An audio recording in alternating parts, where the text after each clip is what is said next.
Can you imagine making $100,000 a month, that's US dollars, in a single month and maybe every month, just from digital product sales in your business? Well, today I'm introducing you to the amazing Becky Beach, who has multiple digital product streams in her business, and she's sharing her story of how she reaches 100,000 in sales a month just from digital products. Stay tuned. I know you're going to love this episode, and it's coming right up. Hi, I'm your host, Jessica Osborne, and over the last 25 years in marketing and business, I've helped many brands to launch, scale, and grow, with some of them becoming multi-billion-dollar companies. I'm here to inspire you to get out of your own way and create a profitable, fulfilling business while living the lifestyle you really desire, without all the hustle. So I bring you She's the Business podcast, a unique blend of strategies, tactics, mindset, health, and spirituality, literally everything you need to be the successful leader of your dream business. Made by women for women, this is your weekly dose of motivation and inspiration. My very special guest today is Becky Beach, who is a $1 million digital product seller and coach at coachbeckybeach.com. She's also known as Mom Beach, which is where you'll find her on Instagram and her social media and on YouTube. And that's also the name of her first blog. Now, she's incredible with her innovative strategies, multiple pivots and shifts as the world has evolved, as digital products, as AI has come on board. She has managed to carve out a niche for herself and also been featured in many publications like Business Insider and Forbes, simply because she manages to see these opportunities and capitalize on it. Now, in today's interview, she shares her multiple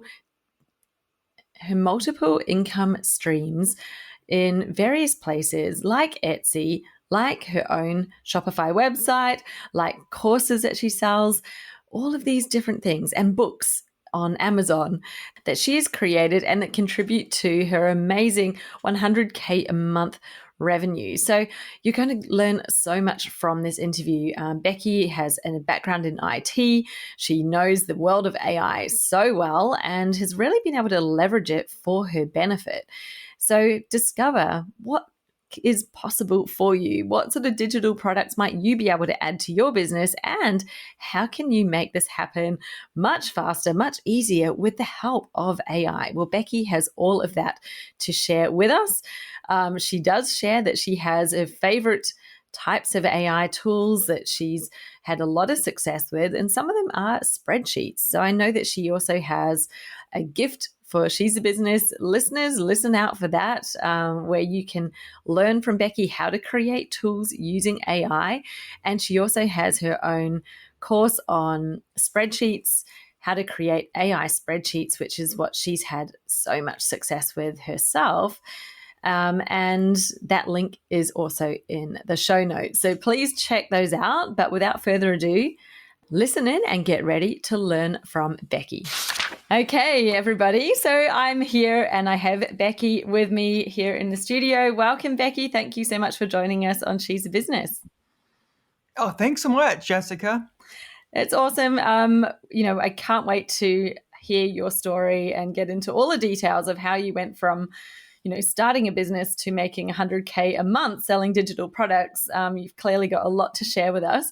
But before we do that, can you tell us a bit about what you do in your business today, who you help, a little bit of that background for us? Oh, sure. Well, I help women scale their digital product businesses. I also work with service providers that are looking to get a stream of passive income going, and that are tired of working hours for dollars. Mm-hmm. And also help like people that sell on Etsy, with their digital product creation and also how to sell them. Yeah. So what sort of businesses do you think are, obviously there's quite a few different types of businesses that you work with and that it's relevant for digital products. What are the ones that people may not have even thought of having a digital product, that they sort of come across you and then go, wow, this has just opened up a whole new world to them? Just give us a bit of a feel for some of the types of businesses that have used digital products to really open up a new income stream? Well, definitely coaches, like they could create a course, like an online course, and that helps their students when they can't be there. I like to tell them that it's an extension of you, because Mm, this one client I was working with, like she was kind of hesitant. She said, I don't know if I should, sell digital products like courses and stuff because I want to be there for my students. But I said, but if you can't be there for your students, this extension of you is this digital product that you can provide for them. They can watch it on demand, like mm, watching Netflix anytime they want to like get with you. They can watch your course and learn from you, mhm. and that just provides a more of a know, like, and trust factor. Yeah, absolutely. Yeah, courses are definitely a really cool one. What other types of digital products do people create, or like courses of obviously one specific type? Do you help people with other sorts as well? You mentioned Etsy shop owners and people who have other digital products. Oh, yes. Like for Etsy, you could sell like printables, like financial spreadsheets, like spreadsheets in Hmm. all kinds of different niches, Yeah. digital trackers, digital planners, Hmm. printable planners. So just a number of things that you could create and sell, especially with AI tools. It makes it so much faster. Yeah, exactly. Yeah. So how do you, like, if I was thinking about it, there's probably lots of ideas, right? So you have a business and you think, well, I do coaching, but then I've got resources that I use. I could create a course, I could create downloads, I could create planners. You're like, you could almost just get stuck in the overwhelm of like, there's so many options. What do I choose?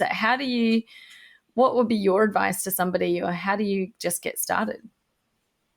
Well, it's up to who you want to serve, like your niche, like what kind of products are people looking for.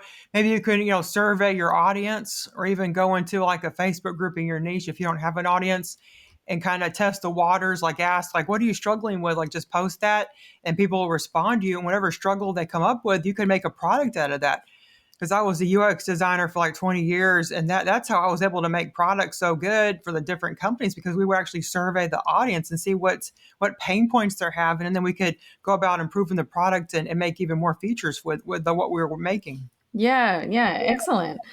Of course, always so simple. The answer is always the simplest one, isn't it? Just ask people, Oh what is it that you yeah. need? That's so cool. Tell us a bit about your background. Like, so before you got into this business, you just mentioned you were a UX designer. Tell us a bit about Becky in the past. What did you used to do? Well, for about 20 years, I was doing web development, UX design, designing interfaces, mobile apps, Hmm. also doing coding, like coding in various languages. And yeah, and it just like took its toll on me. I started, having a lot of trouble with my hands, like carpal tunnel syndrome. And I was in the kitchen one day holding a glass, and the glass just dropped out of my hand and just shattered to the floor. And my hand was numb. And because I was spending so much time just coding, so I can code 90 words per minute, and I would just spend all day at work just coding all day, and then I get home and my hands are throbbing, my wrists are hurting, and I said, I just can't do this business anymore. So I was trying to get into management, but because I'm a woman, it seemed like I could never get an opportunity. And this one point, my boss even told this other hiring manager how great I was, and it was in the company. It was a management position that opened up. And they didn't even give me a chance. They didn't give me an interview or anything. I just couldn't believe it. No way. Oh, it's just so Yeah. frustrating, isn't it? And you're like, there is no reason why not. How ridiculous. So, what happened then? So you were there. Obviously, the writing's on the wall that they weren't going to give you a chance. And then, how did you get started? How did you even come up with this idea to start a business? And was it different? Like, tell me a bit about what was the initial business idea that you began. Well, I didn't really. I'd always wanted to have a business. I actually dabbled a bit in college, where I had this digital pet business, kind of like Neopets. Yeah. But I had digital horses that you could breed and like customize. So I did that during college, and I helped pay for my college, that online business. But then I just settled into just 9 to 5 work. But it wasn't until I had Brian, my 9-year-old son, that I said, I just can't do this. I'm spending so much time working. I'm not spending enough time with Brian.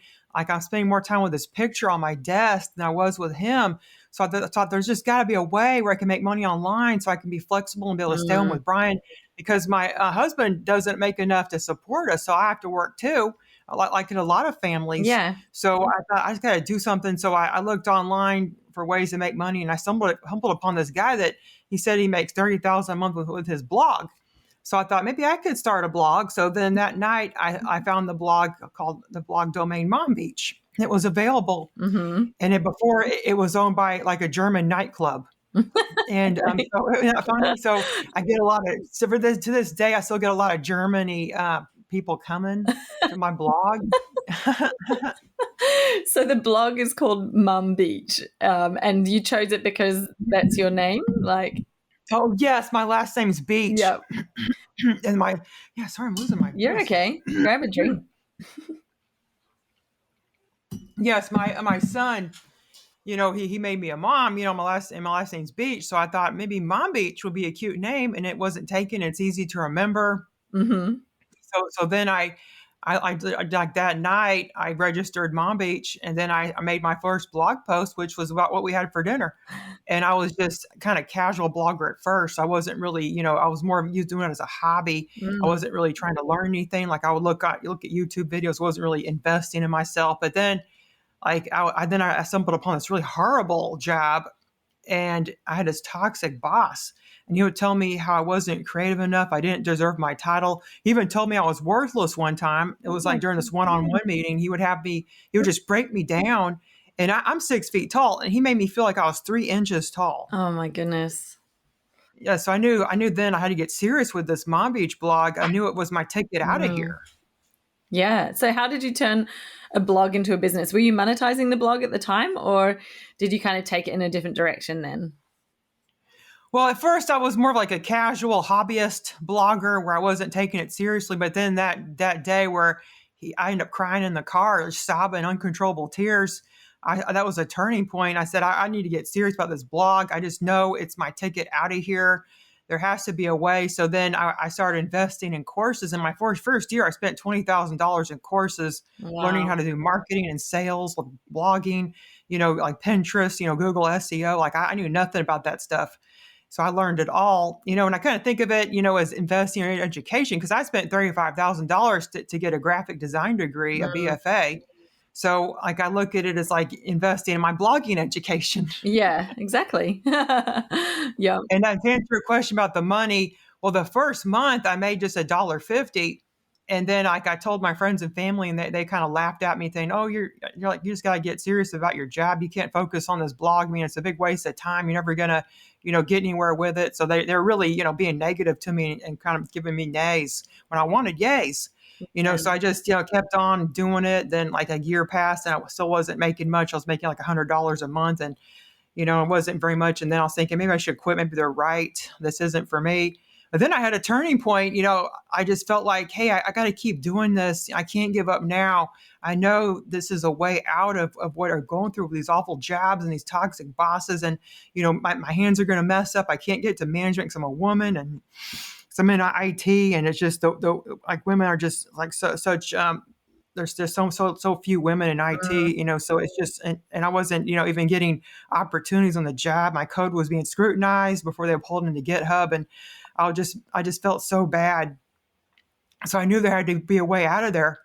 Sorry, I'm getting emotional. Just all the past is coming back up, and so I knew I had to get out of there.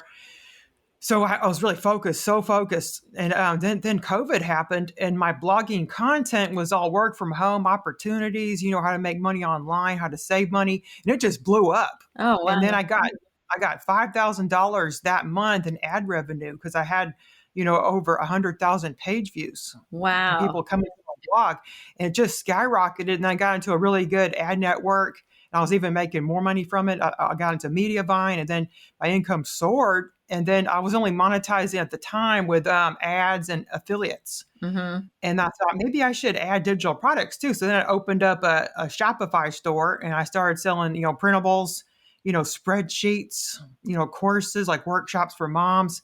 And then I made $10,000 a month. Yeah. And I knew I was onto something here. And then like some months later, I made $20,000 a month. And they were just from people coming to my blog and buying. And I had an email list by then too, and I was promoting to my email list. I wasn't running any ads. This was all organic reach. Wow. That's incredible. Yeah. Yeah. And like, so you had a blog that became, like you said, the first blog was what you had for dinner, but then obviously it morphed quite a lot into how to make money from home and things like that. Was there anything Yeah, I was specific that you? detailing my own journey. Yeah. Oh, okay. You were sharing sort of your own journey. Yeah. Hmm. And then you created these sort of assets so that people reading it could then do the same thing for themselves. Were you sort of just sharing the same Hmm. steps that you'd done and sharing your knowledge? Yes, because the first online business I was doing, like aside from the blog, was drop shipping. So I was detailing my journey with that on my blog and writing blog posts about drop shipping. Mm-hmm. But then when COVID happened, like the Chinese factories all shut down, so I could no longer do drop shipping. So then I pivoted the blog into be about selling printables because by then I was making a lot of money selling printables and spreadsheets. So I started talking about how to sell printables on Etsy, how to sell them in your own store on Shopify, and so then I kind of pivoted because it's always good when something isn't working out in your business to go in another direction and not just keep on because then you'll end up losing your business and then it's better to Mm. move on when you see something's not working out for you. Yeah, exactly. Yeah. So now these days, what is it? What are your main things that you sell? Like what creates 100,000 a month, which is amazing. Congratulations. Well, thank you. What are the things that you actually offer today in your business? Oh, sure. Well, I made a blog post on coachbeckybeach.com detailing like my income and expenses for that month where I cracked 100,000. And the top thing that I sold was like this online course that was really popular that month called AI powered spreadsheets, and Uh-huh. it's how to make spreadsheets using AI tools. And I've been made a custom, GPT. Like for those that don't know, it's a bot that you can create on Chat GPT that specializes with a skill. And this bot in particular is specialized in making spreadsheets, and it will make them for you. And then all you got to do is input what kind of spreadsheet you want. You can even do a surprise me where it will just give you just a random spreadsheet that it generates. So that course did so well. Like it got up to like 30,000 a month. And then I also made about 20,000 with my printables in my store on my Shopify store for the Mom Beach. And I made like about 18 to 20 doing that. Mhm. And also, I also self-published books on Amazon. I have like over like 14 income streams Wow. where I'm earning passive income from these various things I put out there, like on Etsy. I earn income on Teachers Pay Teachers, like just lots of different places. Yeah, yeah. So you've got products in all the places. Etsy, you've got your own shop, you've got like I've heard of Teachers Pay Teachers before. So you're creating resources specifically for teachers. And Yeah. yeah, that's incredible. Congratulations. So what would you say now, thinking about it, have been your biggest insights, that you were like, if I could go back in time and just tell old past me some tips to help make the process faster or to get somewhere better, what would you say? Like what are your top three um, big lessons that you've learned? Well, number one would be not to spend that much on courses because like my husband was very upset with me when we went to do our taxes because he found out then and there how much I had spent on courses. And my tax preparer was like, yeah, she spent $20,000 on these courses, for her business. Like this business is in the negative $20,000. I made hardly any money that whole year, the Yeah. first year of business.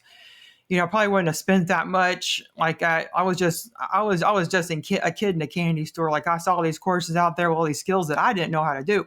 So I just felt like buying everything I could. I was making pretty good money as a web developer, Mm. so I did have the funds to spend, but still, yeah, like I just wish I wouldn't have spent so much.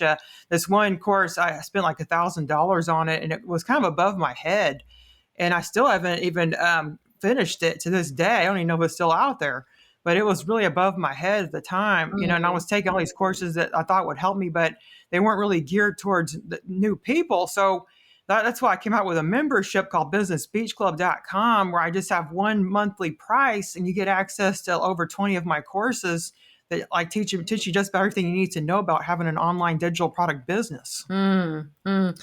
So do you think that some of the courses, because you were obviously made your blog really successful, did doing courses on SEO and that kind of thing help you, do you think? Or, you know, I guess there's that trade-off. Like in that year, you might not have seen the return, but do you think that they then paid returns in following years, or maybe just a few of them?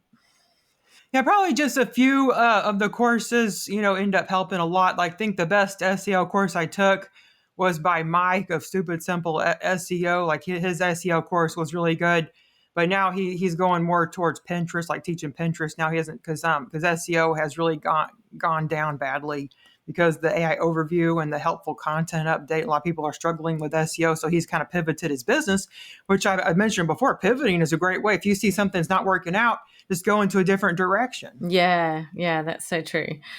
What were the biggest challenges that you came up against? Because you sound like you've been the amazing pivot lady. You've been able to jump into all these Yeah. different areas, and you've obviously created success in a lot of them. But you must have come up against some challenges. So tell us a bit about what were your biggest challenges that you experienced. Well, I had a very successful commercial use coloring book business. It was I would sell commercial use coloring book packs, Mm-hmm. and people would buy them, and then they can self publish them or make printables with them. But then with the advent of AI, where people can now generate their own coloring pages with Midjourney and other AI tools, nobody would buy them. So I used to make like over about six thousand a month with these packs, and now nobody would buy them. Like, I would commission them from actual artists, like human created, from like the Philippines and Sri Lanka, just people like that wouldn't charge very much, but they Mm-hmm. would give you good work, still. But money goes a long way in their country, so they would just charge me like $300 for a pack, and then I could sell it for 6,000, and I was just making all kinds of money with these coloring packs. But then because of the AI, nobody would buy them. So even to this day, I have like over 100 coloring packs in my store that aren't even being touched. So I made a coloring book membership where I've been, using that content that I already have and distributing it every single month, giving like some of those packs in the membership, and also doing, coaching calls as well, and other resources like a Facebook group. So even if you have existing content that's no longer performing for you, you can, actually put it into a membership or do something else with it, or, put up for sale again. It's just content that's there. It's unlimited. I mean, it's digital. Yeah, that's so true. Yeah, I love that way of thinking about repurposing those assets into a different way, like sell them a different way. Mhm. If it's not working now, try something else. I love that. So tell me about AI, because you've just mentioned you had a really successful, lucrative income stream there, and then AI has literally just put a stopper in it. What other impacts have you seen AI having, especially in a printables kind of space, or even digital products? I mean, I know I'm on, sorry to go off down a tangent, but story, that's relevant on Kajabi, Mhm. which is what my business is built on. You can ask it to create a course. You literally give it some information and it will build a course for you. It will even put in Wow. it'll create the lessons that it thinks should be in there. It will put content in there. Like, I don't Mhm. personally, I was like, I just was bamboozled when I saw it. So I thought, oh, let's try this out and see what it actually creates. So I gave it a topic that I normally teach on, and it created a course. Now, I didn't like I would literally have to go through and change everything because I didn't like what it wrote. But the point was, if you weren't that fussy and you you had a different way of doing it, Yeah. and you were like, well, this is actually better than what I was going to create or something, like, it can create it for you in a moment. So what do you think, what do you see as the, have you had any other challenges with AI, is I guess the question I wanted to ask. And then what do you also see as how to work with it? Like, this is becoming more and more involved in our lives. We're using it for more and more things. Mhm. Mhm. The options are probably endless, but how do you see yourself being able to leverage AI and work with it as opposed to kind of being in competition with it? Oh, yeah, it's a good question. Well, I was using AI before it went mainstream, because OpenAI gave it to the masses, because I Mm, was in the tech industry, and we were using it for machine learning, like how to, like, in particular, I was at Verizon, and we were using it to help, the break fix technicians, assist them to repair the server. So the AI would actually, read, like, based on what they have actually trained it themselves. Now the AI is now, fixing the mm, servers. Then OpenAI came out and then just gave it to everybody, like the code base. They just had their own, because there's lots of tech companies before were using AI, It's like, so the mainstream people were not using, like the public. Yeah. So I was using it since, and then, but then when it came out, like I immediately, grabbed onto it, because I say this is like a really, really good thing. You shouldn't be afraid of this, Hmm. because it's just going to get better and better. And it has, it has, because I've seen it right when it came out for everybody, like especially the AI art. Like we didn't have the AI art, in the tech company. We were just doing like the typing, and the coding. Like it was even coding for us.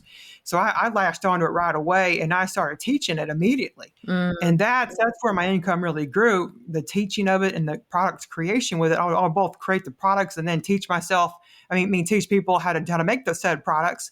So I just had the product and the course too. So I got both the product and the course. I could sell the product and the course. So like I just immediately started, using AI to my benefit. I wasn't being afraid of it. And I majored in graphic design in school. And like a lot of the people I went to school with are complaining. Like I see them on Facebook complaining about they lost their job because the AI, the company is only employing, the AI instead of people, and laying off the people. And I see that like everywhere. Even the tech company is dealing with that too. Like the AI can code. So it's been laying off the tech people that they usually do coding. So it's just been pretty bad. But if you actually like utilize it, you get on the AI horse, you don't let it stomp all over you, and you Mm. can actually be successful with it. Yeah, exactly. It's interesting because I have been dabbling with it, and graphic design is one of those things. I'm like, surely, it can design me some stuff. And I have to say, I am still going into Canva, and I'm still creating designs or having a VA do some design work, because I don't think it's got to the point of it being able, like, it can create some icons, and I'm probably, there's things I haven't even seen that it can do, and I don't doubt that at all.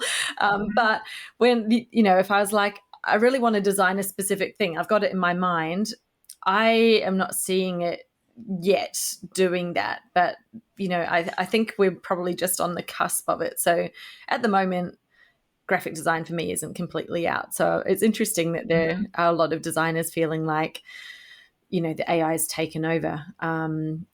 So yeah, I don't know. I think there's always going to be a little bit of, to use the AI and to get it to actually Mhm. create what you want, you have to have the vision. And I think that the difference between, say, a business owner who's not a designer and then the designer is, the business owner's like, well, I want something that looks good. I don't even know what that looks like. I don't know.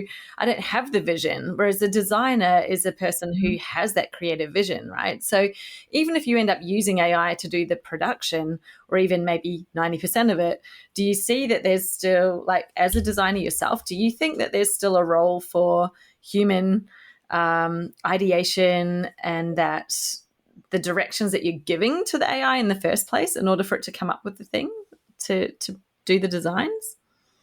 Yes, people are still greatly needed. Like I've studied human computer interactions as part of my UX certificate, Mm. like user experience.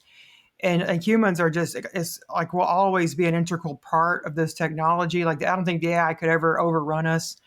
Like I know there's been lots of movies where, oh, the AI has like conquered the world and the humans are slaves to the AI. Like I don't think that could happen, because yeah, you have to think, but this AI isn't conscious. Like it's not doesn't think or feel like you or me. It doesn't have emotions. You ever seen Mm. the Renaissance period? Like just amazing works of art were done during that period. It's all the human soul. Like the AI could never be like that. Never, not in a million years. It can just scrape artists' work. That's what it's doing. It's just Yeah. scraping artists' work it finds online. It's scraping, even there's even ones that can make music now. It's scraping existing human created music, human created writing. Like it has access to all this information on the internet.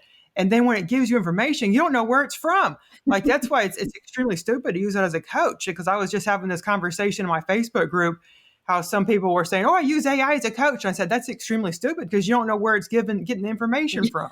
What is the context, right? It's scraping information from who knows where, and then just giving it to you, and it's You're right. confident. It's always so confident in what it says, isn't it? Like, Yeah, I yeah. think It's a you're lot of so it's right. outdated. Yeah, and like that point that you just made, actually, I think is so important.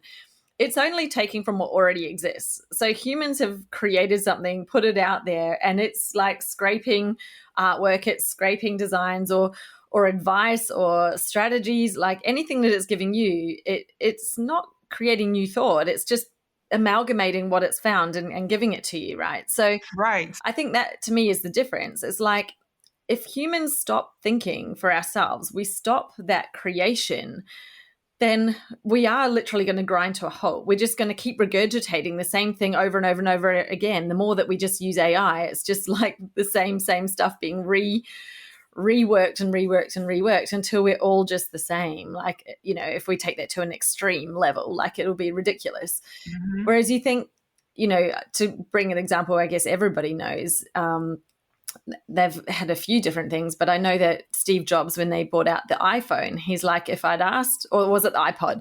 If I'd asked people what they wanted, they would have said a mini disc that could hold more songs. So it's like that would have been creating from the past, from something that already exists. Was like, how do we Yeah. innovate? Well, let's make something that can hold more. And he's like, no, like I didn't need to ask people what they needed. I needed to envision what it was that they had no idea that they even needed. And once it was there and people were like, whoa, this is what I need, like the iPod was revolutionary, the same as the iPhone was, just something. It was like a computer in your hand with a touch screen.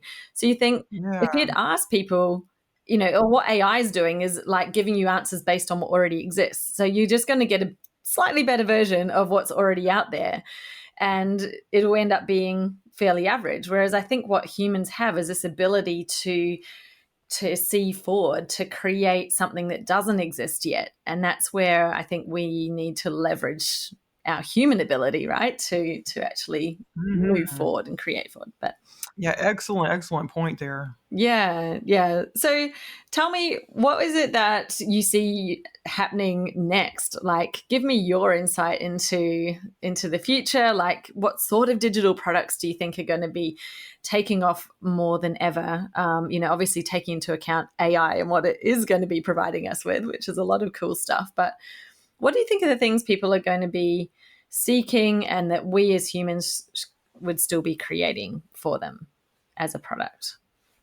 Well, I'm seeing like more and more, people saying they're making their course with AI. They're even, you can make your printable with AI because it's based on this code called Python. Mm-hmm. And if you understand Python, you could be a AI superhuman. I'm telling you, because I understand Python, so I can make it do just incredible stuff. Like I've done trainings on using it, what's called vibe coding, which is using Python but not writing it yourself. You having it write its own Python script for itself, having it tell itself what to do, and then you put it into what you want it to. Yeah, it's hard to. I can explain it better, but you're having it code its own Python, and then you can tell it what to do based on that. Then it could just program itself based on what you said and using the vibe coding. So that's what a lot of people are doing now Oh, to wow. get better results. Because the reason why when it types and like writes and stuff, it doesn't sound human at all because English is not its first language. Its first language is Python. It's just like somebody from out of the country that is just now learning English for the first time, and they can speak it fluently, but they'll never speak it as good as somebody that grew up with it their whole Mm. lives. And it's kind of like that. So so it just makes incredible things with this vibe coding. And like everybody should check out vibe coding. Just look on YouTube for tutorials about it because it can really make it do amazing things. And I've seen big results in how it can create, and it just saves so much time instead of making it from scratch. Like you could make it right on the Python canvas, just a printable of all kinds of different printables, planners, journals, checklists, like all kinds of Mm-hmm. its own stuff, and it could write it on the canvas. Then you can take that PDF it gives you, you can put it into Canva, and then like make it pretty, like because it's all editable. Oh, Once you right. once you get into Canva, you can put graphics, you can edit the Yeah. text however you want, you could move around the elements. Oh, that's amazing. So this isn't in ChatGPT. This is in, or is ChatGPT built on Python? And I'm sorry, I'm asking you the basic questions because I don't know all the answers. Oh yeah, yes, ChatGPT is built on Python, Okay. So you and use it ChatGPT? that's how it's programmed. Yeah. So is that what you're using, or do you need to kind of go to a Python canvas, like a more of a source level? Well, the Canvas is a library in Python. There's also image handling libraries like Pillow and Report Lab. So these are libraries that are accessible within Python. If you understand what Python can do and its limitations, and and like everything, then you can like create amazing stuff. Like as long as you know what it can do. So everybody should, read the Python libraries to see what all this AI could do for them. Because anything that's in the libraries, the ChatGPT can do. Because now it has all the Python libraries accessed in it. Like, there's probably some libraries that aren't in it right now. So Mm. so like everybody should just check that out because it'll help them be a much better user of ChatGPT to create amazing things. Oh, wow. So give us an example. I know that you've got a resource that's available for listeners. Maybe you could tell us a bit about it. But what sort of, you're saying learn how to create tools using AI. What kind of tools could we potentially be creating? Well, you could, create all kinds of stuff. Maybe a workbook. Like if you're a coach Mm-hmm. and you want to have a workbook for your clients, you can create a workbook. Actually, in the freebie that I'm giving, I'll teach you how to make a workbook using AI and Canva. And you can make it within 20 minutes, a whole entire 40-page workbook I make in like less than 20 minutes using AI and Canva. And it's one of the resources I'm given. In addition, you're also going to be learning how to make wall art and also stickers and clip art that you can sell on Etsy. And Wow. if you go to coachbeckybeach.com/she's the business, all one word, she's the business, coachbeckybeach.com/she's the business, you can get this training all for free. Thank you so much. It's an incredible gift that you've provided us. I love it. Just to get it into my head, because I'm still definitely compared to you, very, very new to using AI. I've jumped on the bandwagon, but I don't know nearly as much as you do. If you're creating a workbook, and I know your course is going to show us how to do that. Do you need to be providing all the content in, or are you giving it like, I want to create a workbook and it's, you're giving it sort of like a little bit of info and it's filling in the gaps based on what it already knows? Or like how much do you need to provide it? Because I think sometimes that's what might stop me, where I'm thinking, oh, it's going to take so long to give it all these Yeah. instructions. I might as well just do the thing myself in the first place. Give us a bit of a feel for what it's like what, how is it speeding up things for us? What sort of info do we need to be giving it so that it can produce what we're expecting? Oh yeah, actually, reveal what the prompt is, but you just prompt it. So like whatever you teach, like what exactly that you teach that you want to work about a workbook about? Well, I have lots of workbooks, but let's just say I'm going to create a workbook on helping you find your expert zone in the market. So what is your expertise, your real area of specialty, and your ideal client combined? Yeah, so you would say, give me 40 workbook questions based on helping my clients find their unique expertise Mm-hmm. and whatever else you want to say, and then it'll proceed to say, oh sure, Jessica, and it'll proceed to give you a big list, like 40, just whatever you ask it, 40 to 50. I usually do like 40 to 50, workbook questions Mm-hmm. like that. Yeah, that's kind of overkill. Maybe 20 could even do it. A 20-page workbook Mm-hmm. with questions on it. So it will give the questions, and then what you do is you then and copy all the questions, and then you like go about with the AI and get it into Canva, and I reveal what to do and what steps to take to get the Canva to automate this workbook for you, so it could create it without you having to copy paste each workbook question on each page. It will do it automatically for you. Yeah, that is definitely the key. I haven't found those secret ways in Canva yet, but I'll be definitely checking out your resource. That's very, very generous. Thank you so much. So if you didn't catch that, Becky has provided a free training resource just for listeners of the podcast. So head over to her website, beckybeachcoach.com/she's the business. Oh, Is that right? Oh, Coach coachbeckybeach.com. Becky Beach. Sorry, I said it around the wrong way. I should have looked at my notes. CoachBeckyBeach.com/she's the business. And it's absolutely free. So definitely worthwhile jumping in and grabbing a copy of that. Thank you so much. So where do you hang out, Becky? Do you have a place where you hang out online where people can connect with you and learn a bit more, or even just see what you're up to with your businesses? Oh yeah, yes. I have a free Facebook group where I'm always there. Mm-hmm. Yeah. Just search Becky Beach AI powered digital products and publishers. Cause I also help publishers with AI write books.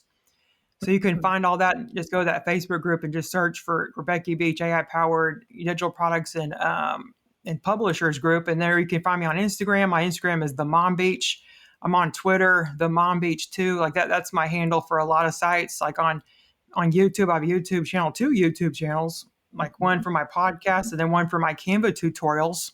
Mm-hmm. So you can find me on there. Just search Becky Beach and you can find my channels on there. Amazing. Wow. Thank you so much. It's incredible. Definitely a lot of awesome stuff, and a free Facebook group where, you can connect with Becky and find all the things that she has. So many tips, so much information. I can tell you're an absolute minefield full of information on digital products and how you can create them easier with AI. So, well, thank you so much, Becky, for joining us and sharing your story, sharing just a tiny insight into your world. It's been really amazing. You've already got my brain ticking along, thinking of all these opportunities that I have to add some extra pieces to my business. So thank you for joining us today. Oh, it's been so great, Jessica. Thanks for having me. Thank you. And make sure you check out Becky's course. Go and jump into her Facebook group. The links are in the show notes for you. And please connect with her, connect with me. Let us know what you loved about this episode, what you've learned, any insight that you had. We'd love to hear it. So thank you for joining us today, and see you next week. Are you struggling to find quality clients these days? Well, in this world of instant gratification and abundance of AI-produced content, it may be feeling harder than ever to attract the sort of clients who really value your expertise, are ready to show up, ready to commit and invest in getting the results that they actually want. But it's not just about guessing, and it's not about just creating more content hoping that something sticks. There is some specific things that you can do and need to have in your business in order to attract those sort of clients. And I'm sharing them with you in my training, my free training called The Magnetic Formula. So go and grab yourself a seat for this free class and let me show you what are these 5 key things you need to have in your business so that you end up with a stream of committed, high quality clients who are ready to invest, who help you have a very thriving, flourishing business that earns you over 6 figures a year, and you do it all in very easy part-time hours. Head over to jessicaosborne.com/TMF or drop below into the show notes, click on the link and grab yourself a seat for this free training while it still exists. I'll see you there.